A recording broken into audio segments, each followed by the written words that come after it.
TNGO ఉద్యోగ సంఘాల JAC TGO టీఎన్జీఓలంతా ఒక ప్రెస్ మీట్ పెట్టారు రాత్రి. డిమాండ్ల సాధనకు ఉద్యమం అట. సెప్టెంబర్ 8వ తేదీ నుంచి జిల్లాల్లో బస్సు యాత్ర. అక్టోబర్ 12వ తేదీన చలో హైదరాబాద్. ఉద్యోగుల జేఏసీ భేటీలో నిర్ణయం. సమావేశంలో ఐక్యత చాటుతున్న ఉద్యోగ సంఘాల నేతలు. సో నిన్న వీళ్ళు రాత్రి ప్రెస్ మీట్ పెట్టడం జరిగింది. ఈ బస్సు యాత్ర షెడ్యూల్ కూడా ప్రకటించారు.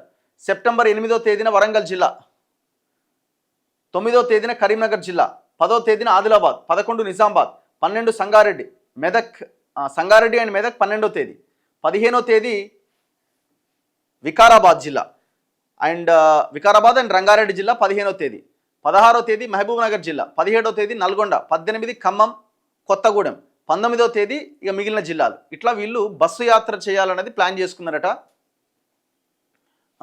రాష్ట్ర ప్రభుత్వం తమ సమస్యలు పరిష్కరిస్తుందని ఏడాదిన్నరగా ఎదురు చూసిన కమిటీలతో కాలం వెళ్లదీస్తోందని తెలంగాణ ఉద్యోగుల జేఏసీ నేతలు విమర్శించారు.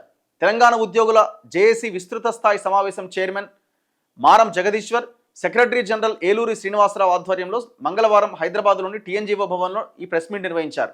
63 డిమాండ్ల సాధనకు ఉద్యమ కార్యాచరణ ప్రకటించారు.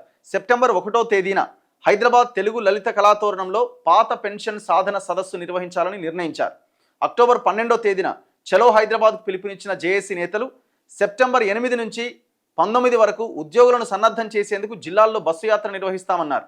ఉద్యోగులు ఉపాధ్యాయులపైన రాష్ట్ర ప్రభుత్వం అనుసరిస్తున్న తీరు నోటితో పలకరించి నొసడితో వెక్కిరించినట్లుగా ఉందని JAC chairman Jagadishwar, secretary general Srinivasa Rao విమర్శించారు. జేఏసీ సమావేశం అనంతరం వారు విలేకరుల సమావేశంలో మాట్లాడారు. సర్కారుతో సామరస్యం ముగిసింది, ఇక సమరమే మిగిలింది. ప్రభుత్వంపై జంగ్ సైరన్ మోగిస్తున్నాం. సమావేశంలో ఇక నాయకులంతా పాల్గొన్నారు. విషయం ఏంటంటే గతంలో కూడా వీళ్ళు ఒక ప్రెస్ మీట్ పెడితే నన్ను కోసినా పైసలు ఏడించి తేవాలని అన్నాడు రేవంత్ రెడ్డి. మరి ఇప్పుడు నిన్న ప్రెస్ మీట్ పెట్టి మళ్ళీ ఇవ్వాలి ఏమంటాడు, మళ్ళీ కోసుకోవాలంటాడా, మరి ఇంకేమంటాడో మనకు తెలియదు. కానీ మొత్తానికైతే నిన్న ఉద్యోగ సంఘాలు కొంత ఘాటుగానే గతంలో ఉన్నదానికి ఇప్పటికి ఇంకా వాళ్ళలో కాన్ఫిడెన్స్ కనిపిస్తూ ఉన్నది. ఇంకా అగ్రెసివ్ ప్రెస్ మీట్ నిన్న పెట్టడం జరిగింది. ఇక మేమేం చూస్తూ ఊరుకోమని, ఎందుకంటే వాళ్ళు చాలా పెండింగ్లో ఉన్నాయి న్యాయమైన డిమాండ్స్, అవన్నీ పరిష్కరించాల్సిన బాధ్యత ప్రభుత్వం మీద ఉన్నది. లేదు కూర్చోబెట్టి ఇది కాదు ఇది లేదని చెప్పాలా, ఏదో ఒకటి చేయాలి. అది చేస్తలేరు, ఇది చేస్తలేరు. వాళ్ళు ఏమంటారు, నేను లాస్ట్ టైం ఇంటర్వ్యూ చేసినప్పుడు కూడా కొంతమంది మంత్రులు అయితే మమ్మల్ని గుర్తే పట్టారు, అసలు వాళ్ళు ఏదో హైలో వస్తున్నారు పోతున్నారు అన్నట్టుగా ఉంటారు, ఒక రిసీవింగ్ ఉండదు, కనీసం మాట్లాడేటోడు దిక్కులేడు అని వాళ్ళ ఆవేదన. అది కూడా ఒక ఆవేదన.